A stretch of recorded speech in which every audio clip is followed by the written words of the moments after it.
Drama की starting में हम यहाँ पर जेनी को देखते हैं जो कि यहाँ पर किम की जान लेना चाहती थी बिकॉज यहाँ पर वो उससे रिवेंज लेने वाली है उसके मॉम डैड की डेथ का। इतने में वहां पर उसके सिर पर बड़ा सा वॉल टूटकर गिरने वाला था बट किम उससे हटाकर खुद बीच में आ जाता है जिस वजह से यहाँ पर जेनी को रियलाइज होता है कि शायद से वो इस रिवेंज को कुछ ज्यादा ही एक्सट्रीम लेवल तक लेकर जा रही है। तो फिर यहाँ पर वो अपने भाई जैन से रिक्वेस्ट करते हैं कि हमें उसे लेकर हॉस्पिटल जाना चाहिए। जेन क्लियरली डिनाई कर देता है क्योंकि यहाँ पर वो उसे अपने रिवेंज को याद दिला रहा होता है कि भूलो मत, इसकी वजह से आज हम यहाँ पर पेरेंट्स के बिना अपनी जिंदगी जी रहे और तुम इसे माफ करना चाहती हो। जिसके बाद में यहाँ पर किम की डेथ हो जाती है। पर दूसरे दिन यहाँ पर जेनी के घर पर एक ऐसा वीडियो बाहर आता है जो कि उस फ्रंट गेट के सीसीटीवी का फुटेज था जो कि ऑलमोस्ट यहाँ पर गायब हो चुका था। पर अचानक से जैसे यहाँ पर वो उसे देखती है उसके अंदर यहाँ पर उसे उसके पेरेंट्स के रियल किलर के बारे में पता चलता है जो कि कोई और नहीं बल्कि उसका खुद का भाई जेन होता है। तो जाकर यहाँ पर वो जेन से कन्फ्रंट करती है। जेन का कहना बस यही था कि तुम्हें बहुत धीरे से पता चला है सभी चीजें और अब यहाँ पर कुछ मतलब नहीं है। बट जेनी को यहाँ पर इससे कुछ फर्क नहीं पड़ता बिकॉज यहाँ पर वो उसका गला दबाते हुए यहाँ पर उसे उस बिल्डिंग के नीचे गिरा रही होती है। लेकिन अचानक से यहाँ पर वो होश में आती है। उसे समझ नहीं आ रहा था कि दोनों के दोनों तो बिल्डिंग से नीचे गिरे थे तो फिर वो आखिर में यहाँ पर कैसे बच गई। एंड यहाँ पर वो अपने आसपास की चीजों को देखती है तो वो तो यहाँ पर अपनी और किम के घर पर थी। तब उसे रियलाइज होता है कि यहाँ पर उसका रीबर्थ हुआ है। जैसे यहाँ पर वो बाहर जाते ही किम सोफा पर बैठा हुआ था तो उसे देखते ही यहाँ पर वह सबसे पहले उसके चेस्ट के ऊपर नाइफ का निशान देख रही थी जो कि नहीं था। तो वह समझ जाते कि यहाँ पर वो उस समय में आ चुकी है जब उनकी शादी जो हुई थी।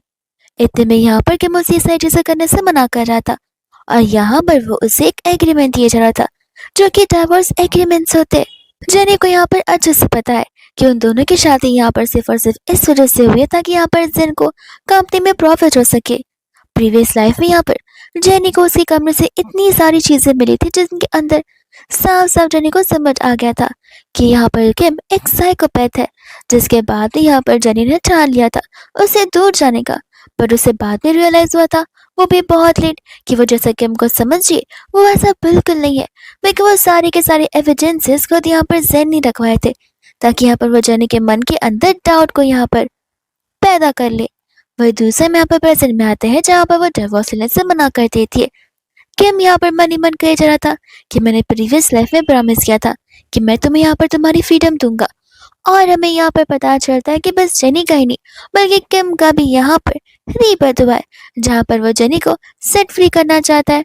और यहाँ पर वो उसे बता भी रहा था कि इस डिवोर्स से यहाँ पर तुम्हारा ही फायदा होगा। 60% मेरी प्रॉपर्टीज के तुम्हें मिलने वाले हैं और इनफ पैसे भी जिससे तुम यहाँ पर आगे की अपनी लाइफ आराम से बिता सकती हो।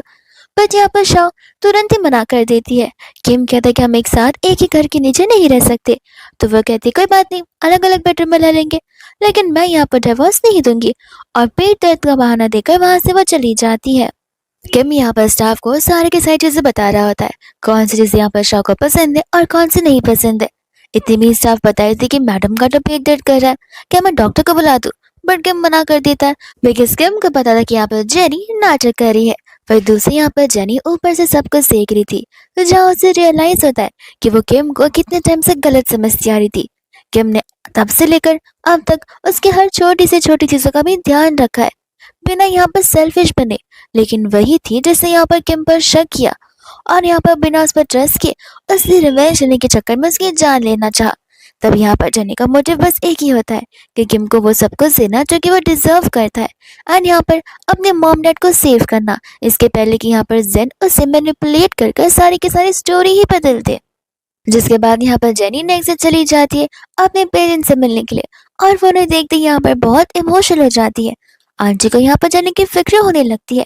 वो उन्हें कहती है कि अभी अभी यहाँ पर तुम्हारी शादी हुई है और तुम इतना जल्दी घर वापस आ गई, कहीं यहाँ पर किम ने तुमसे कुछ कह तो नहीं दिया। जेनी यहाँ पर इन बातों पर मना कर रही थी। वो उसे कहते कि नहीं, मुझे बस यहाँ पर आप लोगों की याद आ रही थी। ये सुनती आंटी कहने लग जाती कि 3 दिन तो हुआ है। पर जेनी कहती कि नहीं, ये 3 दिन मुझे यहाँ पर 3 साल की तरह लग रहे हैं और मैं आपके बिना रह ही नहीं सकती हूँ। तो क्या आप यहाँ पर मेरे लिए अपना स्पेशल खाना बनाएंगी। आंटी यहाँ पर हंसने लगती है एंड कहते कि तुम्हें मेरी नहीं बल्कि मेरे खाने की याद आ रही थी।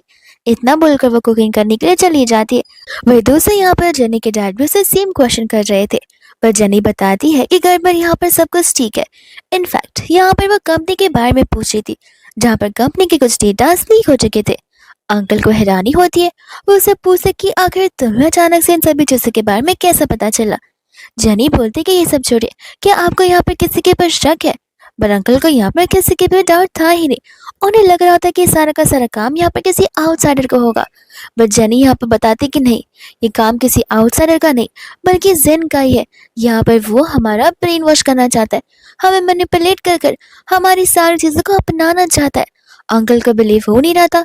जेनी कहती कोई बात नहीं, धीरे धीरे हमारे पास इस खुद ब खुद एविडेंसेस आने लग जाएंगे, जिनकी वजह से आपको भी यहाँ पे मेरी बातों पर ट्रस्ट हो जाएगा और बिलीव होगा कि सचमुच ये सब कुछ जेन ही कर रहा है। फिर उसके बाद में यहाँ पर जेनी चली जाती है किम के घर के पास में। असल में यहाँ पर प्रीवियस लाइफ से जब से उनकी शादी हुई थी, जेनी एक डिफरेंट घर में रह रही थी और किम भी यहाँ पर एक डिफरेंट घर में रह रहा था। एंड यहाँ पर वो दोनों एक दूसरे की लाइफ में इंटरफेयर भी नहीं किया करते थे। बट जेनी इस बार यहाँ पर ये सब कुछ नहीं चाहती थी। वो यहाँ पर किम के साथ एक प्रॉपर कपल जैसे रहना चाहती थी। इसलिए यहाँ पर वो चली जाती है जहाँ पर स्टाफ बताते हैं कि सर तो यहाँ पर कंपनी में गए हुए। तो जेनी यहाँ पर उसका वेट करने लगती है एंड डायरेक्टली यहाँ पर रात हो जाती है। जैसे यहाँ पर वो सो रही थी तब वहाँ पर किम आता है। उसे किम की आहट से समझ आ जाता है कि किम आया हुआ है, तो वो तभी भी प्रिटेंड करती है कि वो सो रही है। किम उसे उठाकर बेडरूम तक ले चला जाता है। तब यहाँ पर वो उसे रोकती है, तो किम उसे इतना क्लोज आने से मना करने लग जाता है। जेनी उसे कहती है कि मुझे पता है अभी भी तुम यहाँ पर मेरे लिए वही फील करते हो, मेरी केयर करते हो। बट किम इन सभी बातों से डिनाई कर रहा होता है। जेनी यहाँ पर उसे कहती है कि प्लीज प्लीज मुझे बस एक मौका देकर देखो। माना कि यहाँ पर मेरी गलतियां हैं, लेकिन मैं यहाँ पर उन सभी गलतियों को सुधारना चाहती हूँ। किम उसे इग्नोर करते हुए जा रहा था, जहाँ पर वो खुद ही को थप्पड़ मारती है, जहाँ पर किम उसके हाथों को पकड़ लेता है। जेनी कहता है अगर तुम भी मारना चाहते हो तो मार लो, गुस्सा करना चाहते हो तो गुस्सा कर लो, लेकिन प्लीज मुझे यहाँ पर एक मौका दो। चाहिए तो यहाँ पर मुझे ऑब्जर्व कर लो। अगर ऑब्जर्वेशन के बाद भी अगर तुम्हें लगता है कि मैं बदली नहीं हूँ, तो तुम मुझे यहाँ पर डाइवोर्स के लिए बोल सकते हो। मैं यहाँ पर तुम्हें हाँ ही कहूंगी, जिसके बाद मैं यहाँ पर तुमसे लड़ूंगी भी नहीं। लेकिन प्लीज यहाँ पर मुझे एक चांस दे दो। इतने में यहाँ से वो चला जाता है, जहाँ पर जेनी को लग रहा था कि शायद से वो उसे अप्रूव बिल्कुल नहीं करेगा। बट वो तो वहां पर उसके लिए आइस पास लेने के लिए गया था। इतने में उसे कहते कि विच मीन्स तुम मुझे यहाँ पर चांस देने के लिए रेडी हो। किम कहते कि हाँ, सिर्फ 1 साल। 1 साल के बाद अगर यहाँ पर चीजें चेंज नहीं होती तो हमें डिवोर्स लेना ही होगा। यहाँ पर तो जेनी बहुत खुश हो जाती है कि किम ने यहाँ पर उसे मौका दे दिया है, जहाँ पर वो उसके डिसीजन को बदल कर जरूर जाएगी। वही किम का भी मोटिव यही होता है कि वो यहाँ पर जेनी के डिसीजन को बदलेगा एक डाइवोर्स वाले डिसीजन में। जैसे यहाँ पर मॉर्निंग उठती है, यहाँ पर किम जेनी को किचन में देखता है। तब स्टाफ बता रहे होते कि सारा का सारा ब्रेकफास्ट मैडम ने प्रिपेयर किया। एंड यहाँ पर किम जेनी को किचन में आने से मना कर देता है। तब यहाँ पर जेनी को बुरा लगता है। वो उसे कहता है कि तुमने यहाँ पर खाना मीट का है, वेजिटेबल्स का बना है या फिर ऑयल का खाना बनाया है। इस बात को सुनकर यहाँ पर वो हंसती है, कहती कि जाने भी दो, नेक्स्ट टाइम मैं मेक श्योर करूंगी कि मैं यहाँ पर ऑयल थोड़ा कम डालूं। फिर इतने में यहाँ पर वो उसे रिक्वेस्ट कर रही होती है एक साथ रहने के लिए। किम उससे कहता है कि उससे कोई जरूरत नहीं है। जेनी बोलती कि अरे मैं फिलहाल यहाँ पर ऑब्जर्वेशन पीरियड में हूँ, तो जितना हम यहाँ पर एक दूसरे के साथ रहेंगे उतना ज्यादा बेटर होगा। तो फिर यहाँ पर किम को अग्री करना पड़ता है। और जब वो ऑफिस के लिए निकल रहा था, तब जेनी उसे यहाँ पर सेफली जाने के लिए कहती है और साथ ही साथ यहाँ पर उसे गुड बाय किस भी करती है, जो देखकर तो यहाँ पर किम हैरान हो जाता है। जेनी जब यहाँ पर घर पर जाती है तब वो देखती है कि जेन आया हुआ है और सभी लोग यहाँ पर जेन के साथ कितने खुश नजर आ रहे। उसके डैड को भी यहाँ पर शायद से जेन के ऊपर का जो शक है वो खत्म हो गया होगा। तब यहाँ पर वो उसे इग्नोर करते हुए अंदर क्या चली जाती है। अंकल जेन से कहते कि लगता है वो कुछ ज्यादा ही थक गई है और ऐसे भी सिस्टर्स और ब्रदर्स में तो झगड़े हुए ही करते हैं। आंटी भी यहाँ पर जेनी को उसके बिहेवियर के बारे में पूछने लग जाती है कि आखिर यहाँ पर जेन को वैसे इग्नोर क्यों कर रही है। जेनी भी बस बहाना मार देती कि वो मेरा मूड खराब है इस वजह से। बाद यहाँ वो घर के बाहर खड़ी होकर किम का इंतजार करी थी और उसे लग रहा था कि शायद से वो नहीं आएगा, बिकॉज यहाँ पर उससे मेरे बारे में सब कुछ पता ही तो होगा। पर इतने में यहाँ पर किम आ जाता है जो उसे सॉरी बोलता है, बिकॉज कंपनी में कुछ काम की वजह से उसे आने में देरी हो गई। एंड बाद में वो लोग यहाँ पर डिनर करने के लिए बैठते। जेनी बोलती कि खाओ खाओ, अच्छा होगा, तुम इससे मर नहीं जाओगे। जैसे यहाँ वो टेस्ट करता है, जेनी उसे कहती कि देखा मैंने कहा था ना टेस्टी बना होगा, बिकॉज मैं यहाँ पर दोपहर को मॉम के घर गई थी और उनसे सारे डिशेस सीखने के लिए। फिर इसके बाद में यहाँ पर वो उसे कल डिनर पर इनवाइट कर रही होती है। बिकॉज उसके पेरेंट्स ने किम को लेकर आने के लिए कहा था। किम भी वहां पर जाने के लिए रेडी हो जाता है और वो उसे गुड नाइट बोलता है। बट जेनी यहाँ पर उसके हाथों से नीचे से आकर उसी के बेड पर बैठ जाती है एंड कहती है कि तुम खड़े क्यों हो, अंदर हमारे कमरे में तो आओ। किम यहाँ पर उसे कमरे से बाहर जाने के लिए कहता है। जेनी बोलती कि अरे हम तो कपल्स है ना, एक साथ घर में रहने के साथ साथ हमें एक बेडरूम भी शेयर करना चाहिए, अब इसके लिए तुम मुझे यहाँ पर ना नहीं बोल सकते। किम का रिस्पॉन्स सेम होता है, वो उसे बेडरूम से बाहर जाने के लिए कहता है। जेनी बोलती कि क्या तुम्हें यहाँ पर मुझसे डर लग रहा है? डरो मत, मैं यहाँ पर तुम्हारा कोई भी फायदा नहीं उठाने वाली हूँ। तभी यहाँ पर किम को उसे खींच कर ले जाना पड़ता है और जेनी यहाँ पर उसके पैरों को पकड़ कर बैठ जाती है, ये बोलते कि नहीं जाऊंगी नहीं जाऊंगी तो नहीं जाऊंगी, मैं यहीं पर सोने वाली हूँ और अगर तुम ना बोलोगे तो मैं ऐसे तुम्हारा पैर पकड़ कर सो जाऊंगी, फिर तुम पूरी रात इसी तरीके से खड़े ही रहना। किम उसे समझा रहा होता है जाने के लिए, पर यहाँ पर जेनी उसकी बातों को मानती नहीं है। कहती कि तुम भूल गए हो, तुमने मुझे यहाँ पर 1 साल दिए है, अगर तुम यहाँ पर मेरे साथ ऐसे अच्छे से बर्ताव नहीं करोगे तो मैं यहाँ पर कैसे चीजों को चेंज कर पाऊंगी। जिसके बाद वो उसे अग्री करने लग जाता है, पर जेनी को पता था कि यहाँ पर किम बाद में उसे जाने के लिए बोलेगा, तो वो उसे पहले से ही वार्निंग दे देती है कि अगर तुमने ये सब कुछ सिर्फ छोड़ने के लिए कहा होगा तो याद रखना मैं यहाँ पर तुम्हारे दरवाजे के बाहर ही बैठ जाऊंगी, पर जाऊंगी नहीं। किम बोलता है कि मैंने हाँ बोल दिया, मैं हाँ बोल दिया, मैं वापस अपनी बात से मुकरने नहीं वाला हूँ। तब जाकर यहाँ पर वो उसे छोड़ती है। यहाँ पर वो फ्रेश होकर आते और उसे कहने लगती कि तुम मुझे देख क्यों नहीं रहे हो। किम कहते कि क्यों, तुम क्या कोई जी की क्रिएचर हो जहाँ पर मैं तुम्हें देखते रह जाऊँ। एंड यहाँ पर वो हंसने लगती है, जहाँ पर उसे पता था कि किम तो बस यहाँ पर मैगजीन पढ़ने का नाटक कर रहा है, बिकॉज उसने यहाँ पर मैगजीन को उल्टी जो पकड़ी हुई है। इतने में वो नोटिस करती है कि किम ने बेड को तो एकदम डिवाइड करके रख दिया है। तो वो उसे कहते कोई बात नहीं, यही बेड एक दिन एक बेड हो जाएगा और फिर उसी बेड पर हम एक साथ सोएंगे।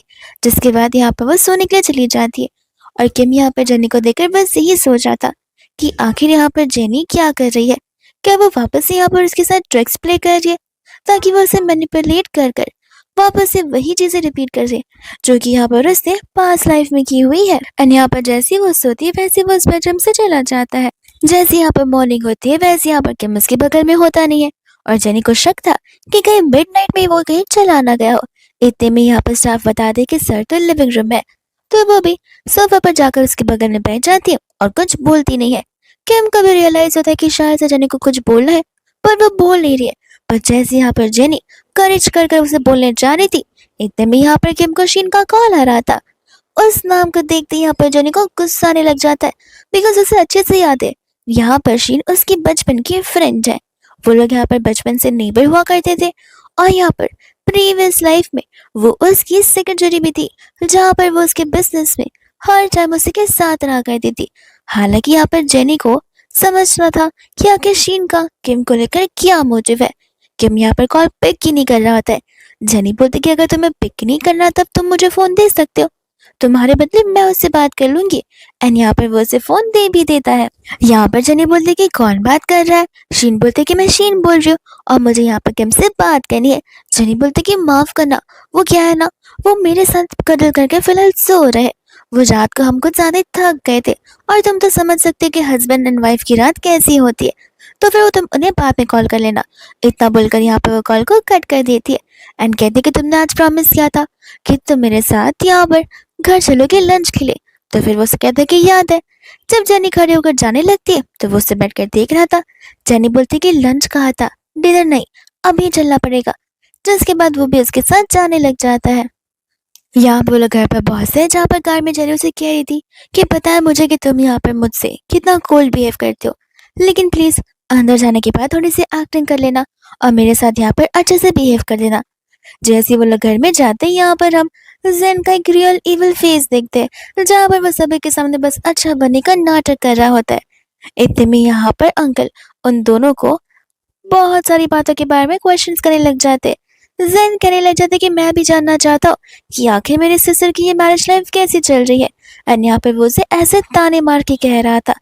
बट यहाँ पर जेनी बोलती कि बहुत अच्छी चल रही है और डैड आपको एक्सरसाइज करना शुरू कर देना चाहिए, बिकॉज यहाँ पर आपको ग्रैंड चिल्ड्रन की गुड न्यूज बहुत जल्दी जो मिलने वाली है, तो उनके साथ खेलने कूदने के लिए आपकी स्ट्रेंथ भी तो बहुत ज्यादा होनी चाहिए।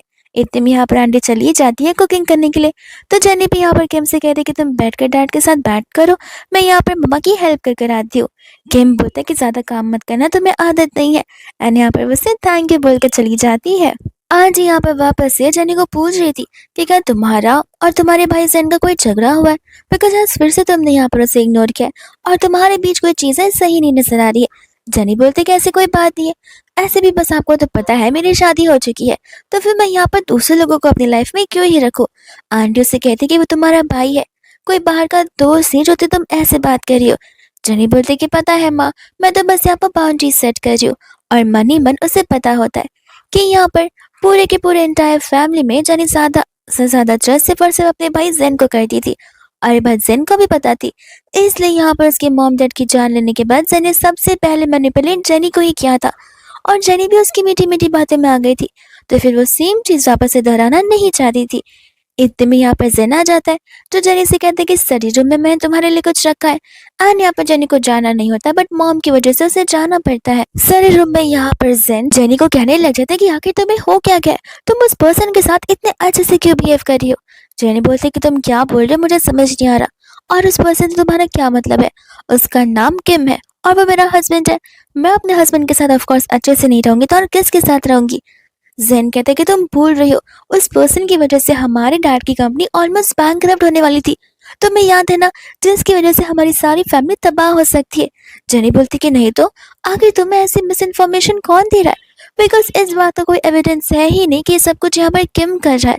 अगर पहले से कुछ ऐसा होता तो मेरी शादी यहाँ पर किम के साथ नहीं होती। और ऐसे भी शादी के बाद यहाँ पर मैं उससे कुछ ज्यादा लव करने लगी हूँ। रही बात मॉम डैड की, तो वो भी यहाँ पर किम से बहुत सेटिस्फाइड है। तो मुझे लगता है कि तुम्हें यहाँ पर अपने इस मिसकंसेप्शन को हटा देना चाहिए। यहाँ पर तो जेन को गुस्सा आ जाता है, बिकॉज यहाँ पर वो उसकी बातों में आ जो नहीं रही थी, तो वो दूसरा टैक्टिक यूज करना शुरू कर देता है। ये कहते हैं कि देखो वो एक अच्छा पर्सन नहीं है, तुम्हें पता है ना बाहर यहाँ पर उसकी एक साइड चिक है। जेनी यहाँ पर हंसने लगती है, कहती कि कौन है वो खबरी, मैं भी उससे मिलना चाहती हूँ, बकवास बातें करना बंद करो। इतने में वहां पर किम आ जाता है, जहाँ पर वो उसे अपने साथ वॉक पर चलने के लिए कहती है बैकयार्ड में। जेनी और वो यहाँ पर हाथ पकड़ कर वॉक कर रहे थे और वो कहने लग जाती कि आई विश हम यहाँ पर रोज ऐसे ही वॉक कर पाए। किम उससे हाँ भी बोल देता है। जेनी इस बात को सुनकर और खुश हो जाती है। इतने में यहाँ पर किम उस वॉल को देखता है, जो वॉल यहाँ पर जेनी के ऊपर प्रीवियस लाइफ में गिरने वाली थी। जेनी उसे पूछती कि तुम्हें क्या हो गया? किम कहता कि कुछ नहीं, देरी हो रही है, हमें जाकर यहाँ पर लंच के लिए एक साथ बैठ जाना चाहिए। बाद में यहाँ पर वो लोग एक साथ बैठकर लंच करने लग जाते, जहाँ पर एक अच्छी हैप्पी फैमिली की तरह सब लोग हंसते खेलते बात कर रहे थे। अंकल कह रहे थे कि मेरी बेटी की शादी इतने अच्छे हस्बैंड के साथ हुई है, जहाँ पर मुझे टेंशन लेने की कोई जरूरत नहीं है। अब बस मुझे यहाँ पर जेन की शादी फिक्स करवानी है। जेन को यहाँ पर बहुत इरिटेट हो रहा था उन सभी को खुश देखते हुए। जब घर जाने का टाइम वापस आता है, तब यहाँ पर जेनी किम को थैंक यू बोल रही थी उसकी इसी तरीके से हेल्प करने के लिए। किम को यहाँ पर धीरे धीरे रियलाइज हो रहा था कि व्हाट इफ यहाँ पर जेनी सचमुच बदल गई है, तो शायद से मैं यहाँ पर जेनी के ऊपर वापस से ट्रस्ट कर सकता हूँ, ताकि हमारा रिलेशन थोड़ा और अच्छे से बिल्डअप हो जाए। यहाँ पर घर के अंदर भी वो लोग एक दूसरे का हाथ छोड़ते नहीं है। जेनी कहती कि मैं अपने कमरे में वापस जाती हूँ, इस उम्मीद में कि यहाँ पर किम उसे रोकेगा, बट वो उसे रोकता नहीं है, तो उसे यहाँ पर किम को रोकना पड़ता है। वो उसे कहने लग जाते हैं कि तुम्हें नहीं लगता कि यहाँ पर मुझे अपने कमरे में नहीं बल्कि तुम्हारे कमरे में सोना चाहिए? किम कहते हैं कि तुम्हारी मर्जी है। तो वो खुशी खुशी चली जाती है अपने नाइट ड्रेस लेने के लिए, बट अपने नाइट ड्रेस के साथ में यहाँ पर अपने सारे कपड़े, अपने सामान और अपने फेवरेट टेडी भी लेकर आ जाती है, विच मीन्स वो अब से यहाँ पर उसी के कमरे को अपना कमरा बना लेगी। किम यहाँ पे इतने सारे सामान को देखकर कहते कि ये सारे तुम्हारे नाइट ड्रेसेस है। चाहने कहते कि एक एक सामान मिलते गए और ये सभी सामान कितनी ज्यादा एसेंशियल है। इतना बोलकर वो शार लेने के लिए चली जाती है। जैसे वो शार लेकर आती है, उसके सारे सामान गायब थे, तो वो बाहर चेक करती है कि हमने फेक ना दी हो। कि मुझसे कहते हैं कि नहीं, मैंने सबको यहाँ पर प्रॉपरली रख दिया है। तो वो उसे थैंक यू बोलते हैं, यहाँ पर वो लोग सोने के लिए चले जाते, जहाँ पर धीरे धीरे वो किम के हाथियों की ओर बढ़ रही थी, बट किम उसे रोकता है कि शांति से सो जाओ। जिसके बाद यहाँ पर उसे सोना ही पड़ता है, बट सोने के बीच यहाँ पर उसे पास्ट लाइफ के सारे नाइट में आ रहे थे। और यहाँ पर किम उसे कंसोल करने लग जाता है। जेनी की सभी बातों से यहाँ पर किम को जेनी के ऊपर डाउट होता है कि व्हाट इफ यहाँ पर जेनी का भी वापस से रीबर्थ हुआ हो, बिकॉज वो यहाँ पर वो सारी चीजें बोल रही थी जो कि यहाँ पर पास्ट लाइफ में हुई थी। फिलहाल अभी प्रेजेंट लाइफ में हुई नहीं है। इतने में यहाँ पर मॉर्निंग हो जाती है जहाँ पर किम जेनी को उठाने के लिए आ जाता है और जेनी यहाँ पर उठने के लिए रेडी बिल्कुल भी नहीं थी। तो किम यहाँ पर फिर 15-20 मिनट्स वेट करता है और वो तभी भी नहीं उठती है तो वो उसे उठा कर ही बैठा देता है। जेनी बाद में यहाँ पर से रात के बारे में पूछती है जहाँ पर किम कहता है कोई बात नहीं, तो मैं ऐसे भी बाद में सो गई थी और ब्रेकफास्ट रेडी है, उठकर यहाँ पर आराम से ब्रेकफास्ट कर देना। इतना बोलकर वो ऑफिस के लिए निकल पड़ता है। फिर जेनी यहाँ पर चली जाती है उस पर्सन से मिलने के लिए जिस पर्सन ने यहाँ पर जेन का साथ दिया था। इनडायरेक्टली यहाँ पर वैंग को जेन की सारी हरकतों के बारे में सारी बातें पता थी, तो बस यहाँ पर जेनी उससे सारी सच्चाई उगलवाना चाहती थी जिस वजह से यहाँ पर वो उसे वार्निंग दे रही थी। बट यहाँ पर वैंग को डर किसी चीज का नहीं था, लेकिन तब तक जब तक जेनी यहाँ पर उसे एक रियलिटी चेक नहीं देती है। जेनी यहाँ पर उसे कहने लग जाती है कि तुम्हें क्या लगता है, मुझे पता नहीं होगा कि तुम्हारी शादी हो चुकी है और तुम्हारा 1 साल का बेटा भी है जिसके बारे में तो यहाँ पर किसी को भी नहीं पता। सभी के अकॉर्डिंग तुम अभी तक सिंगल ही हो, लेकिन मैं तुम्हारे एंटायर फैमिली का कच्चा चिट्ठा लेके बैठी हूँ। तुम खुद सोचो, तुम यहाँ पर जाओ फैमिली से बिलोंग करते हो, अगर तुम्हारे पेरेंट्स को पता चलता है कि तुम्हारी शादी हो चुकी है और तुम्हारा एक बच्चा भी है उस वुमन के साथ जिस वुमन को आज तक वो सपोर्ट नहीं करता है, तब वो लोग तुम्हारा क्या करेंगे। तब जाकर यहाँ पर वंग घबराने लग जाता है और वह सारी बातों से अग्री कर रहा था। जाने कहते कि अग्री कर कुछ मतलब नहीं है, ये मेरा ईमेल आईडी है, इसके अंदर विद इन अ वीक सारे के सारे एविडेंसेस धीरे धीरे कर भेज दो। वैंग उसे समझा रहा था कि ये चीज बहुत ज्यादा रिस्की है एंड पॉसिबल नहीं है। जेनी कहते कि रिस्की तो है, लेकिन जो यहाँ पर जेन ने मेरी डांट कंपनी के साथ करने की कोशिश की, वैसे तो तुम्हें पता ही है कि आज इससे मुझे कितना हर्ट हुआ होगा, तो अगर इतनी जान भी देनी पड़े तो फिर कर लो, वरना यहाँ पर तुम्हारा मैरिड लाइफ सभी के सामने लाकर रख दूंगी। जिसके बाद में हम यहाँ पर देखते हैं मिस्टर किम के असिस्टेंट को, जिसने यहाँ पर जेनी को वैंग को मिलते हुए देखा था, क्योंकि यहाँ पर किम उसके पर नजर जो रख रहा था। एंड जाकर यहाँ पर वह सारी बातें किम को बताने लग जाता है। एंड यहाँ पर किम को रियलाइज हुआ था कि शायद से उसका डाउट धीरे धीरे सच निकल रहा है। उसे यहाँ पर जेन की सच्चाई के बारे में सब कुछ पता है, इसलिए वो सारे के सारे मूव्स पहले से और सारे के सारे प्रिकॉशन भी पहले से लेकर रख रही है। जब यहाँ पर जेनी घर पर होती है तब यहाँ पर उसे वीडियो कॉल आ जाता है उसकी मदर इन लॉ का, जहाँ पर वो कह रही थी कि कहीं किम तुम्हें सता तो नहीं रहा। जेनी बोलते कि ये तो आपको उससे पूछना चाहिए कि कहीं मैं उससे ज्यादा बुली तो नहीं कर रही। और इस बात को सुनकर आंटी हंसने लगती है कि ऐसे कि बस इसी तरीके से एक दूसरे के साथ हंसी खुशी रहा कर। तब यहाँ पर बताने लग जाती है कि वो और अंकल यानी कि उनके हस्बैंड दोनों साथ में वापस कंट्री में आ रहे। तब यहाँ पर जेनी बहुत खुश होती है, बट फिर उसे रियलाइज होता है कि उनके आने के बाद तो यहाँ पर ग्रैंड चिल्ड्रंस का प्रेशर बढ़ता जाएगा। एंड यहाँ पर जेनी अपने इन लॉस का बड़े प्यार से वेलकम करती है, जहाँ पर आंटी ने स्पेशली ये सूप उन दोनों के लिए बनाया था, जिन्हें पीने से पहले वो दोनों एक बार ही सोच रहे थे। आंटी बोलते कि क्यों तुम्हें सूप पसंद नहीं आया, वो लोग कहते कि नहीं नहीं हमने बाहर डिनर किया था ना बस इस वजह से। आंटी बोलती कि कोई बहाना चलेगा नहीं, तुम्हें ये सूप पीना ही पड़ेगा। किम को समझ आता है कि अब जेनी पूरा सूप खत्म नहीं कर पाएगी, इसलिए आधा से ज्यादा सूप वो उसमें से पी लेता है ताकि यहाँ पर जेनी को सफर ना करना पड़े। आंटी को इससे कुछ फर्क नहीं पड़ता, बिकॉज मेडिसिन का असर तो दोनों पर ही करेगा।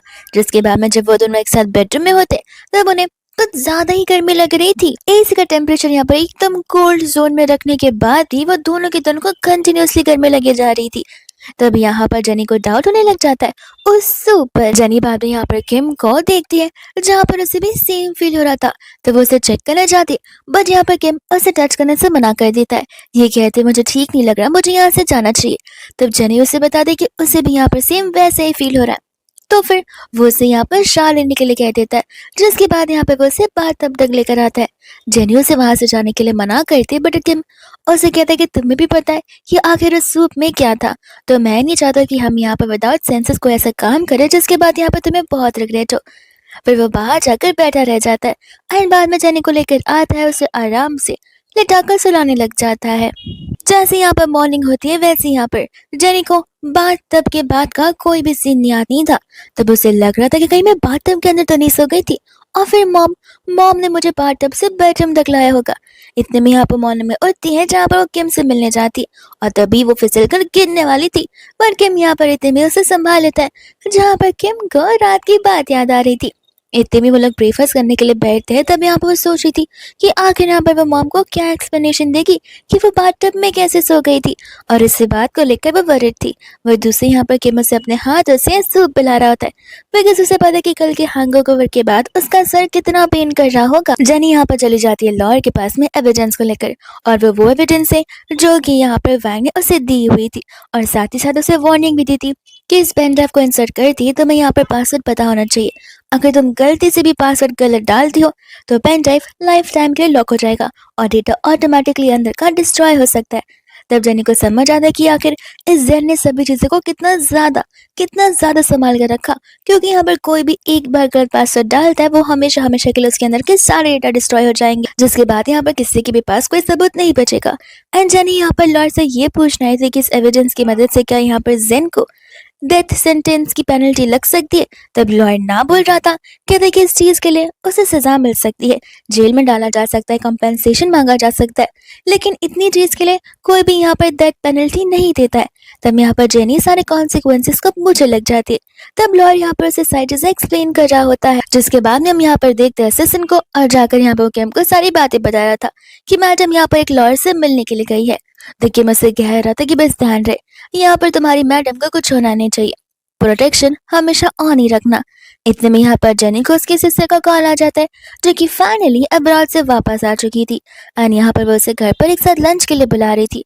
तो फिर यहाँ पर जेनी को याद आता है कि किम को यहाँ पर वो अपनी सिस्टर का बहाना देकर ही निकली है, इसलिए यहाँ पर जाने से पहले वो किम को कॉल कर कर उसे पिकअप करने के लिए बोल देती है। जेनी जैसी घर पर जाती है वहां पर जेन भी मौजूद था, तो वो अपनी सिस्टर पर चिल्लाती है कि तुम्हें झूठ नहीं बोलना चाहिए शिया, कि तुम यहाँ पर अकेली थी। शिया कहती कि मेरा एक्सप्लेनेशन तो सुन लो, लेकिन यहाँ पर जेनी उसे कुछ बोलने नहीं देती, बिकॉज जेनी को पता है कि शिया पे कितनी इनोसेंट है। तो वो यहाँ पर उसे अपने बेडरूम में जाने के लिए कहती है। जेन जेनी से कहने लग जाता है कि क्या मैंने कोई ऐसी गलती की है जिस वजह से यहाँ पर तुम मुझ पर गुस्सा हो। जेनी कहती कि नहीं, मैं तुमसे ऑलरेडी कह चुकी हूँ, मेरी शादी हो चुकी है, और ऐसे भी तुम यहाँ पर मेरे घर के अडॉप्टिव बेटे हो, हमारा कोई ब्लड रिलेशन है नहीं, तो जितना डिस्टेंस मेंटेन किया जाए उतना बेहतर होगा। ये सुनते यहाँ पर जेन कहने लग जाता है कि बस इस रीजन की वजह से। जेनी यहाँ पर बाद में उसे उस बैंक करप्सी के बारे में पूछ लग जाती है, जहाँ पर जेन घुमा फिरा कर आंसर कर रहा था, तो जेनी भी यहाँ पर से घुमा फिरा कर क्वेश्चन करने लगती है। जेन कहता है कि तुम मुझसे ऐसे सवाल पूछ रही हो, क्या तुम्हें यहाँ पर मुझ पर शक है कि मैं जानबूझकर यहाँ पर किम के ऊपर इल्जाम लगाना चाहता हूँ। जेनी कहती कि हाँ, बिकॉज किम मुझसे लव करता है एंड वो ये सब कुछ कर सकता ही नहीं है। जैसे यहाँ पर जेन किम की परछाई को देखता है, वैसे यहाँ पर तुरंत ही उसे हक करना शुरू कर देता है, ताकि किम आए और उन दोनों के बीच में अंडरस्टैंडिंग क्रिएट हो जाए, जहाँ पर किम आकर उसे अपने आप से दूर करवाता है। जिस पर यहाँ पर जेन जेनी से कहता है कि देखा, मैंने तुमसे कहा था नहीं कि इतना डोमिनेंट है। जेनी बोलते कि इसे डोमिनेटिंग नहीं, प्रोटेक्टिव बोलते। अगर तुम ये सब करोगे तो ऑफकोर्स वो मेरा हस्बैंड है, वो मुझे प्रोटेक्ट करने के लिए कुछ भी करेगा। मैं तुम्हें अभी से ही वार्निंग दे रही हूँ कि अपने लिमिट्स में रहो और अपनी हदों को पार ना करो तो बेहतर होगा। जितना कहकर यहाँ से वो किम के साथ चली जाती है। यहाँ पर जेनी बेडरूम बनाकर उसे तांग के बोली थी, किम बस यहाँ पर उसे ओके बोलता है। इतने में यहाँ पर वो उससे किस करती तो वो बैक ऑफ कर देता है। जेनी बोलते कि देखो, मैं भी बहुत डोमिनेटिंग हूँ, अगर इस पर बैक ऑफ किए तो पक्का फाइट कर लूंगी। इतना कहते हुए यहाँ पर उसे किस करती है, जहाँ पर किम भी उसे किस बैक करता है, और ये किस यहाँ पर धीरे धीरे मेकअप में बदल रही थी। पर तभी वापस शिया आ जाती है, जिस वजह से डर के मारे वो लोग एक दूसरे से दूर हट जाते। जेनी कहती कि नॉक कर कर नहीं आ सकती थी। शिया बोलती कि नॉक करने के लिए दरवाजा बंद भी तो होना चाहिए। अनिता में यहाँ वो कहने लगते कि एक्चुअली मैं यहाँ पर कुछ पूछने के लिए आई थी। तब यहाँ मुझसे कह रही थी कि मुझे समझ नहीं आ रहा कि आखिर आपका और ब्रदर इन लॉ का रिलेशन इतना ज्यादा स्ट्रॉन्ग कब से हो गया। जेनी कहती तब से जब से हमारी शादी हुई है। माना कि मैंने पहले कोई गलतियां की होंगी, लेकिन मैं बस यहाँ पर एक अच्छी वाइफ बनकर रहना चाहती हूँ फॉरएवर किम के साथ में। तब यहाँ पर शिया उसके और यहाँ पर जेन के बारे में पूछ रही थी। जेन बोलती कि देखो, पुरानी बातों को ना निकाला जाए तो ज्यादा बेहतर है, और यहाँ पर वो बातों को घुमाकर उसके एकेडमिक्स से बात करने लग जाती है, बिकॉज जेनी नहीं चाहती है कि कल को अगर जेनी यहाँ पर जेन का मेन मोटिव नहीं बन पाती है तो जाकर यहाँ पर जेन शिया को टारगेट करना शुरू कर दे और शिया को इन सभी चीजों में ड्रैग करना शुरू कर दे। इस तरह से यहाँ पर वो शिया को इन सभी मैटर से बाहर ही रखना चाहती है। फिर हम यहाँ पर जेन को देखते हैं और शीन को देखते हैं, जहाँ पर शीन उसे कह रही थी कि आखिर मैं क्यों तुम्हारी इन सब चीजों में मदद करूंगी। जेन कहने लग जाती कि वो इसलिए बिकॉज तुम्हें यहाँ पर किम पसंद है एंड आई थिंक तुम किम के लिए कुछ भी कर सकती हो, तो फिर यहाँ पर तुम्हारा मेन अचीवमेंट किम होना चाहिए और मेरी जेनी। बाकी तो हम यहाँ पर अगर एक दूसरे की हेल्प करेंगे तो जरूर यहाँ पर हमारा प्लान कामयाब हो जाएगा। तो फिर यहाँ पर वो उसकी हेल्प करने के लिए रेडी हो जाती है। एंड आज यहाँ पर जेनी का इस ऑफिस में न्यू डे होता है, जहाँ पर वो किम की कंपनी में ही काम करने वाली है। इतने में असिस्टेंट उसे पिक करने के लिए आता है, तो वो असिस्टेंट से कहती है कि मुझे बस यहाँ पे मेरा डेस्क बता दो और किसी को मेरी आइडेंटिटी के बारे में पता नहीं चलना चाहिए, और किम से कहना मत कि मैं आज ही आ गई हूँ। यहाँ पर वो उसकी बातों से अग्री करने लग जाता है। जेनी यहाँ पर अपने डेस्क पर जाती है, जहाँ पर उसके डेस्क पर ऑलरेडी सॉफ्ट टॉयज रखी हुई थी। इतने में यहाँ पर वो अपनी साइड वाली कलीग से बात करने लग जाती है, जो कि अच्छे से यहाँ पर उसे सारी चीजें एक्सप्लेन कर रही थी। इतने में यहाँ पर मैनेजर आकर उन सभी को फोकस करने के लिए कह रहा था, बिकॉज यहाँ पर प्रेसिडेंट आने जो वाले थे। प्रेसिडेंट का नाम सुनते ही सबके फेस से 12 बज जाने लग जाते, और जेनी को लग रहा था कि सभी लोग लगता है यहाँ पर गेम से कुछ ज्यादा ही डरते। तो वो यहाँ पर अपनी कॉलीग को पूछने लग जाती है, क्या यहाँ पर प्रेसिडेंट इतनी ज्यादा स्कैरी है। वो कहने लग जाती कि हाँ, वो यहाँ पर यूजुअली आते नहीं है, और तुम्हारा आज पहला दिन है, तो क्या तुम यहाँ पर उनके फैमिली मेंबर हो। जेनी को अपनी आइडेंटिटी हिडन रखनी थी, इसलिए यहाँ पर वो उसे कुछ ज्यादा रिस्पॉन्स करती नहीं है। बोलती कि नहीं नहीं, मैं तो बस यहाँ पर एक नॉर्मल सी एम्प्लॉय ही हूँ। मैनेजर इतने में आकर उन्हें करंट मीटिंग के बारे में बता रहा होता है, जो कि 5 मिनट्स में होने वाली थी।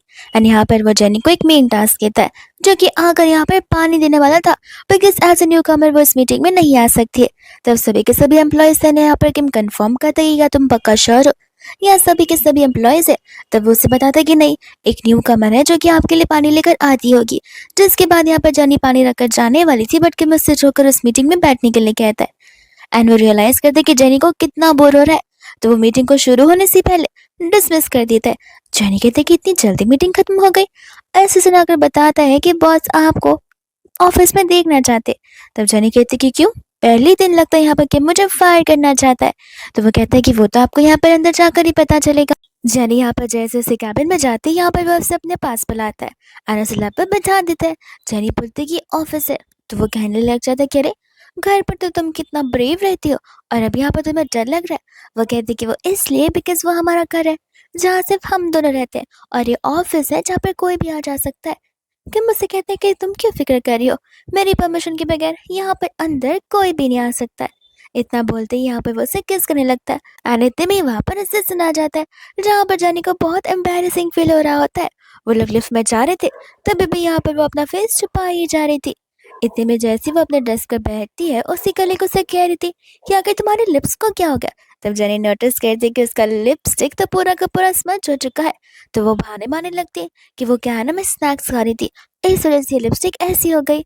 इतने में जब लंच का टाइम आता है, तो वो कलीग लंच की तारीफ करी थी, बिकॉज यहाँ पर उनका लंच का मेन्यू एकदम एक्सक्लूसिव मेन्यू था, और जेनी को पता होता है कि वो लंच का मेन्यू वही मेन्यू है जो यहाँ पर जेनी को बहुत पसंद है। इतने में यहाँ पर से कलीग उसे फॉर्मर वाले लोगों के बारे में बताने लग जाती, यानी कि वो कलीग जो कि यहाँ पर वर्क क्या करती थी, उसे यहाँ पर किम पसंद था, और तब यहाँ पर उसने बॉस को अप्रोच करने की कोशिश की, लेकिन बॉस ने तो यहाँ पर उसे ऑफिस ही हमेशा हमेशा के लिए बैन कर दिया और फायर कर दिया। ये सुनते यहाँ पर जेनी सोचने लगती कि मानना पड़ेगा, बॉस कुछ ज्यादा ही क्रूअल और रूड है। इतने में असिस्टेंट यहाँ पर उन दोनों के लिए पेजेस लेकर आ जाता है, जिसकी फोटो निकाल कर यहाँ पर जेनी किम को भेजती है और उसे थैंक यू बोलती है। उसी कलीग से पूछते कि आखिर तुम इतना मुस्कुरा कर किसके साथ बात कर रही हो। जेनी बताती कि वो हस्बैंड के साथ बात कर रही है, और तब उसी कलीग को पता चलता है कि जेनी की शादी हो चुकी है। जब वापस घर जा रही होती, तब यहाँ पर किम को फोटो भेजी थी। किम कहते कि फोटो क्यों भेज रही हो, घर तुम साथ में जाने वाले। वो उसे देखती कि मुझसे बात मत करो, हम अभी भी यहाँ पर कंपनी के बाहर है, कोई भी हमें देख सकता है। और धीरे धीरे चुपके से जाकर कार में बैठती है, जहाँ पर किम जैसी कार में आता है, वो उसे किस करना शुरू कर देता है। जेनी बोलते कि कार कंपनी के बाहर खड़ी है, कोई भी हमें देख सकता है। तो वो उसे कहते कि पता चलने दो, ऐसे भी तुम यहाँ पर प्रेसिडेंट की वाइफ हो, कौन तुम्हारा क्या ही बिगाड़ सकता है। जिसके बाद यहाँ पर वो लोग घर के आ जाते हैं, जहाँ पर जेनी को देखकर किम बस एक ही थॉट ला रहा था कि जेनी का रीबर्थ हुआ हो या फिर ना हुआ हो, इससे मुझे फिलहाल फर्क नहीं पड़ता। मैं बस यहाँ पर जेनी के साथ एक प्रॉपर और एक नॉर्मल लाइफ जीना चाहता हूँ, अनलाइक पास्ट लाइफ की तरह। इसके बाद में यहाँ पर जब काम करने का टाइम होता है नेक्स्ट से, तब यहाँ पर रिया जो है जानबूझकर जेनी को ढेर सारे वर्क को रीडो करने के लिए कह रही थी। ये बात तो यहाँ पर मैंने भी समझ रही थी और जेनी को कह रही थी। जेनी बोलती कोई बात नहीं, कर दूंगी, ऐसे भी यहाँ पर ऑफिस में हो तो फ्री तो रहना बैठ सकती हो। वही दूसरे वहाँ पर होते में उनका मैनेजर आ जाता है, जो कि यहाँ पर रात को डिनर के लिए जेनी से पूछ रहा था, और जेनी यहाँ पर उसे कम्प्लीटली डिनाई कर देती है। तो वो भी यहाँ पर डिसअपॉइंटेड होकर चला जाता है। लेकिन कुछ ही मिनटों बाद वहाँ पर निया आ जाती है अपने वर्क को मांगने के लिए। जेनी बोलती है कि मैं क्या तुम्हें यहाँ पर कोई रोबोट दिखती हूँ जो तुम्हारा काम यहाँ पर चुटकियों में कर दूंगी। ह्यूमन हो, रिपोर्ट्स को सबमिट करने में टाइम लगेगा ही, और निया को गुस्सा आ जाता है कि आखिर तुम मुझसे ऐसे कैसे बात कर सकती हो। तो फिर यहाँ पर वो उसके ऊपर चिल्लाने लग जाती है एंड जेनी यहाँ पर गुस्से में आकर उसे थप्पड़ मार देती है बिकॉज निया यहाँ पर पर्सनली जेनी को लेकर कुछ ज़्यादा ही चीज़ें बोली जा रही थी। इतने में उनकी झगड़ती आवाज़ को सुनते हुए मैनेजर आता है जो कि दोनों को अपने कैबिन में बुलाता है एंड अपन मिनी बाहर खड़ी होकर जेनी का इंतजार करती है। जैसे असिस्टेंट आकर उसे क्वेश्चन करता है वो यहाँ पर असिस्टेंट को सारी बातें बता देती है। बाद में यहाँ पर हम देखते हैं मैनेजर को जो कि जेनी से कहता है कि तुम मेरे साथ डिनर पे चलो तो आज जो कुछ भी हुआ उन सभी चीज़ों को मैं बुला दूंगा। जेनी बोलती है कि अगर मैं ना कहूँ तो वो कह रहा है कि तुम्हें यहाँ पर कॉन्सिक्वेंसेस को बेयर करना पड़ेगा। जेनी क्लियरली कह देती कि मैंने यहाँ पर कुछ गलत नहीं किया तो फिर आगे क्यों मैं यहाँ पर पनिशमेंट को भुगतूं। इतने में वहाँ पर किम आ जाता है जहाँ पर जेनी बोलती है कि अब मैं तुम्हें बताती हूँ एंड अब जाकर मैनेजर को समझ आता है कि यहाँ पर जेनी मिस्टर किम की वाइफ है तो फिर यहाँ पर बहुत माफ़ी मांगने लग जाता है। इतने में जेनी बाहर आती है जहाँ पर ऑफिस ग्रुप में से निया और मैनेजर को निकाल दिया गया था और वो लोग यहाँ से फायर हो चुके। तब सभी लोग लाकर अपने स्नैक्स जेनी को देने लगते बिकॉज यहाँ पर जेनी ने एक ऐसा काम कर दिखाया जो वो लोग बहुत टाइम से करना चाहते थे।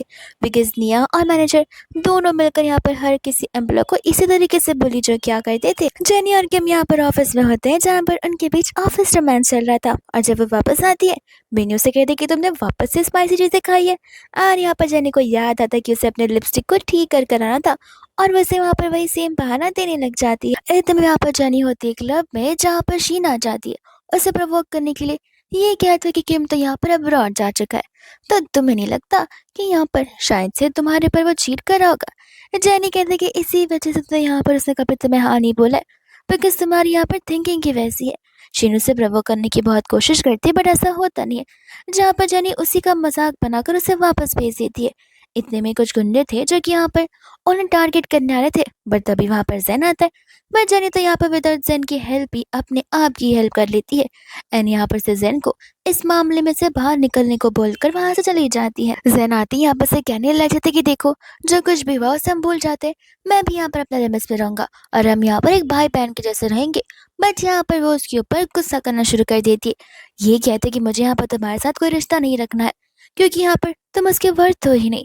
जेनी को वो सारी बातें याद आ रही होती कि जिस तरीके से उसने सभी घर में आग लगा दी थी जिसकी वजह से जेनी के पेरेंट्स यहाँ पर मर गए थे और यहाँ पर उसने सारा का सारा इंजाम किम पर लगा दिया था जिस वजह से यहाँ पर जेनी ने गुस्से में आकर इम्पल्सिवनेस में किम की जान ले ली थी जो मिस्टेक यहाँ पर जेनी वापस नहीं दोहराना चाहती है। इतने में यहाँ पर वो उसे फाइट बैक करते हुए जा रही थी बट यहाँ पर वो तो उसे हग ही करना शुरू कर देता है। तब यहाँ पर जेनी से धक्का मारकर कैब में बैठ जाती है अनकंटिन्यूसली अपने हाथों को वाइप करी थी जहाँ कहीं भी जन ने उसे टच किया हो। फिर घर जाने के बाद यहाँ पर जब अपने बिजनेस ट्रिप से वापस आता है तब यहाँ पर वह सारी की सारी बातें किम को बताने लग जाती है। किम कहता है कि अगर ऐसी कोई भी प्रॉब्लम हो तब तुम मुझे कभी भी कॉल कर सकती हो, मेरे कई सारे लोग हैं और गार्ड्स है जो कि तुम्हें यहाँ पर सेव करेंगे और प्रोटेक्ट रखेंगे। इतने में यहाँ पर वैसे थैंक यू बोलते हुए किस करने लग जाती है। हम यहाँ पर फिर शीन को देखते हैं जहाँ पर जाओ की मदद से वो उस कंपनी में भी आ जाती है एंड यहाँ पर वो जानबूझकर जेनी को टारगेट करने वाली थी। इतने में यहाँ पर जेनी डॉक्यूमेंट्स लेकर मीटिंग में जा रही थी तो फिर उसके कपड़ों पर पानी गिर जाता है। तो शीनू से कहते कि तुम जाओ, मैं यहाँ पर इन डॉक्यूमेंट्स को मीटिंग रूम में सबमिट कर दूंगी। एंड यहाँ पर शीन रियल डॉक्यूमेंट्स को रख कर उसे फेंक देती है एंड यहाँ पर फेक डॉक्यूमेंट्स अटैच कर वो फाइल देने लग जाती है। बट कुछ ही समय में वहाँ पर जेनी आकर वो सारी सच्चाई उन्हें बता रही होती है जहाँ पर शीन का कहना बस एक था कि तुम मुझसे जेलस फील करती हो इसलिए तुम मेरे पास इल्जाम लगा रही हो। जेनी उसे सारी फोटोज भी बताती है रियल डॉक्यूमेंट्स की। तब जाकर पता चलता है सभी को कि यहाँ पर तो शीन फ्रॉड करना आई थी जिस वजह से यहाँ पर किम उसे हमेशा हमेशा के लिए इस कंपनी से आते ही फायर कर देता है। जब यहाँ पर जेनी और किम घर पर थे तब यहाँ पर जेनी उसे बता रही होती है कि आखिर उसे सब कुछ कैसे पता चला। इतने में यहाँ पर वो उसे सॉरी बोल रही थी बिकॉज उसने यहाँ पर किम के ऊपर पहले इल्जाम लगाए थे कि किम की वजह से उसके डैड की बैंक करप्सी हो रही है। बट यहाँ पर जेनी उसे समझाती है कि बाद में मुझे पता चला कि वो सब कुछ तो यहाँ पर जेन कर रहा था, इसलिए इसलिए मैं यहाँ पर अपनी सारी गलतियों को अच्छे से सुधारना चाहती हूँ ताकि मैं यहाँ पर तुम्हारे साथ भी अच्छे से रह सकूँ। इतने में यहाँ पर किम उसे इट्स ओके बोलकर हक करने लग जाता है। यहाँ पर हम देखते हैं मिनी को जो कि यहाँ पर जेनी को मिस्टर किम से कार के बाहर जाते हुए देख लेती है और वो फटाक से फोटोज निकालती है। उसे यहाँ पर जेनी के ऊपर डाउट होने लगता है। वह दूसरे यहाँ पर एलिवेटर में जब किम जेनी को किस कर लेता है तब यहाँ पर जेनी अपने लिपस्टिक सुधारने लग जाती है बिकॉज उसे पता है कि वापस से सेम लिपस्टिक लेकर जाएगी जहाँ पर मिनी उसे सेम क्वेश्चन पूछने लगेगी। के बाद में यहाँ पर वो जेनी को पर्सनली मिलने के लिए बुलाती है एंड यहाँ पर उसे समझाई थी कि देखो, आई गेस मिस्टर किम की भी शायद से यहाँ पर कोई तो वाइफ है एंड तुम्हारी भी शादी हो चुकी है। माना वो दिखने में बहुत हैंडसम है, बहुत रिच है, लेकिन इसका मतलब ये नहीं है कि तुम एक मिस्ट्रेस बन जाओगी। और मेरी बात को मानो, तुम बस मेरे लिए नहीं, मेरे ऑफिस के सभी लोगों के लिए एक रोल मॉडल हो। तुम किम को जानती नहीं हो, जैसे ही यहाँ पर उसका काम हो जाएगा और उसे पता चलेगा कि तुम उसे जानबूझकर अप्रोच कर रही हो, तो तुम्हारा भी सेम हाल होगा जो हाल यहाँ पर फॉर्मर एम्प्लॉय का हुआ था। जाने इतने में यहाँ पे उसे बता रही होती कि मेरे जिस हस्बैंड की तुम बात कर रहे हो और जिस किम की वाइफ की तुम बात कर रहे हो, कोई और नहीं बल्कि मैं ही हूँ। तब यहाँ पर उसे बहुत बड़ा झटका लगता है और जानी यहाँ पर इस बात को सीक्रेटिव रखने के लिए कहती है। जहाँ पर वो लोग एक दूसरे की लव स्टोरी के बारे में बात करना शुरू कर देते हैं। फिर बाद में यहाँ पर किम को और जानी को एक इवेंट में देखते हैं जहाँ पर सभी की सभी फैमिलीज मौजूद थी। और उस समय यहाँ पर शीन वेटर को एक ड्रिंक देती है, जो ड्रिंक अगर जनी स्मेल भी कर लेती तो फिर यहाँ पर उसे डिजीनेस सा फील होने लग जाएगा। तो वेटर जाकर जानबूझकर वो ड्रिंक गिराकर उसे सॉरी बोलता है। एंड कुछ ही सेकंड्स में यहाँ पर जेनी को ठीक नहीं लग रहा था। शीनू से कहती कि मैं हूं ना, मैं तुम्हारी हेल्प करूंगी। वही दूसरा किम था जो कि अपने पार्टनर से बात कर रहा था। वो जेनी को ढूंढने लग जाता, पर जेनी उसे कहीं नजर नहीं आ रही थी। इतने में यहाँ पर उसी के फ़ोन लेकर वो जेन को टेक्स्ट कर दी थी उस जगह पर आने के लिए। और इन सभी चीज़ों में जेन और शीन एक दूसरे के साथ मिले हुए थे, जिसके बाद यहाँ पर जेन आ जाता जो कि वापस से उसे मैनिपुलेट करने की कोशिश करता है। बस इस बार यहाँ पर इरिटेट होकर जेन यहाँ पर से सारी की सारी बातें बोल देती है। जेन हैरान हो जाता है कि आखिर तुम्हें यहाँ पर मेरे प्लान के बारे में इतना सब कुछ कैसे पता है। जेनी बोलती कि मैं भी तुम्हारी बहन ही हूँ, तुम्हारे साथ बचपन से रही हूँ। तुम अकबर एक बार यहाँ पर हमारे मॉम डैड का तो सोच कर देखो, उन्होंने यहाँ पर आज तक तुम्हें तुम्हारा डब डब बच्चा जैसा माना ही नहीं है। हमेशा अपना बालजी का सन मानते हुए तुमने वो सारी चीजें दी है। इनफैक्ट कंपनी भी यहाँ पर तुम्हें मिलने वाली है, बट तुम यहाँ पर कुछ ज्यादा ही लालची निकले हो। जेन कहने लग जाते कि अब जब तुम्हें पता ही है तो तुम्हें मैनिपुलेट करके क्या ही फायदा है। बेटर होगा अगर तुम इस लाइफ में जियो ही ना तो। इतने में उन दोनों के बीच झगड़ा हो रहा था। वही दूसरी और शीन होती है जो कि यहाँ पर उन सभी से कह रही थी कि जेनी यहाँ पर हाईली ड्रंक थी और शायद से मैंने उसे यहाँ पर किसी और के कमरे में जाते हुए देखा। तो वो उन सभी लोगों को लेकर आ जाती है। बट यहाँ पर जेन होता है वो भी वेट्रेस के साथ में लेटा हुआ। तब यहाँ पर मेरी चिल्ला चिल्ला कर बोलने लगती है कि ये तो यहाँ पर जेन है। आखिर लगता है यहाँ पर ये लड़कों को पसंद करता है। तब हमें यहाँ पर फ्लैशबैक का सीन दिखाया जाता है जहाँ पर जनी को शीन की चाल के बारे में ऑलरेडी सब कुछ पता था। तो फिर जनी तो बस यहाँ पर प्रिटेंड कर रही थी डिजी फील करने का। जैसे ही यहाँ पर से शीन जाती है और उसे शीन और जन के बीच का ब्रेक मिलता है, तब से यहाँ पर उससे मिनी को कॉल कर सारी बातें बता दी थी। जिसके बाद में यहाँ पर मिनी की मदद से उसने सब कुछ अरेंज किया था। इतने में यहाँ पर पुलिस भी आ जाती है जो कि यहाँ पर शीन को अरेस्ट करके चली जाती है। एंड यहाँ पर मिनी और जेनी का प्लान सक्सेसफुल हो जाता है। इसके बाद यहाँ पर जेनी और किम घर पर होते हैं जहाँ पर जेनी उसे वो रिकॉर्डिंग सुना रही थी जो कुछ भी यहाँ पर उसे जेन ने कहा हुआ था। वो सब कुछ यहाँ पर उसे रिकॉर्ड कर लिया था एज अ प्रूफ, ताकि वो यहाँ पर उसे गिरफ्तार कर एटलीस्ट उम्र कैद की तो सजा दे सके। ये सब कुछ सुनने के बाद यहाँ पर उन दोनों के बीच बातें होती है जहाँ पर दोनों को पता चलता है कि दोनों का यहाँ पर रीबर्थ हुआ है। तब जाकर जेनी को समझ आता है कि तुमने आखिर मुझसे डिवोर्स की बात क्यों की थी। इतने में वो लोग एक दूसरे को इमोशनली हग करने लग जाते हैं एंड किस, और ये किस धीरे धीरे पूरे वन नाइट में बदल जाती है। मॉर्निंग होते ही यहाँ पर किम जेनी को ढूंढ नहीं पा रहा था। तब यहाँ पर जेनी होते उसके कैबिन में जहाँ पर वो उसकी पर्सनल डायरी पढ़ रही थी, जिसके अंदर यहाँ पर किम ने जेनी के हर एक मूवमेंट को कैप्चर किया था। ये चीज़ देखकर जेनी और इमोशनल हो जाती है और उसे हग करने लग जाती है। वही दूसरे यहाँ पर हम देखते पुलिस को जो कि यहाँ पर जेन को अरेस्ट करने के लिए आई थी। सभी लोग जेन को सेव करना चाहते थे, इसलिए कह रहे थे कि कोई तो मिसअंडरस्टैंडिंग हुई होगी। पर इतने में यहाँ पर जेनी वो टेप रिकॉर्डिंग उन सभी को सुनाने लग जाती है एंड डैड से कह रही थी कि मैंने आपको शुरुआत में ही कहा था कि ये आपकी बस जान लेना चाहता है। इतने में वो लोगों को वो रिकॉर्डिंग में दिखाया जाता है जहाँ पर जेन की वजह से वैंग की मौत हो गई थी, बिकॉज यहाँ पर वैंग ने जेनी को सारे एविडेंसेस दिए जो थे। इसलिए यहाँ पर वैंग ने एक वीडियो रिकॉर्ड कर अपने आखिरी शब्द बोले थे। और अब जब यहाँ पर जेन ने किसी का मर्डर किया है, तो उसके अकॉर्डिंग यहाँ पर से भी सेम सजा मिलने वाली है जो कि डेथ पेनल्टी होगी। एंड यहाँ पर पुलिस उसे लेकर वहां से चली जाती है जहाँ पर जेनी के मॉम ने जेनी को थैंक यू बोले थे। और साथ ही साथ उन्हें बहुत बड़ा सदमा भी लगा था, बिकॉज उन्होंने अपने बेटे से ये सारी चीजें एक्सपेक्ट नहीं की थी। वही हम यहाँ पर देखते हैं किम को जो कि जेनी को लेकर अपने इन लॉ से घर में रह जाता है और वो लोग वापस से यहाँ पर ग्रैंड चिल्ड्रंस के बारे में बात करना शुरू कर देते। तब यहाँ पर हम एक हस्ती जो कि बहुत खुश है और इसी हैप्पी फैमिली के साथ ही ड्रामा यहीं पर खत्म हो जाता है।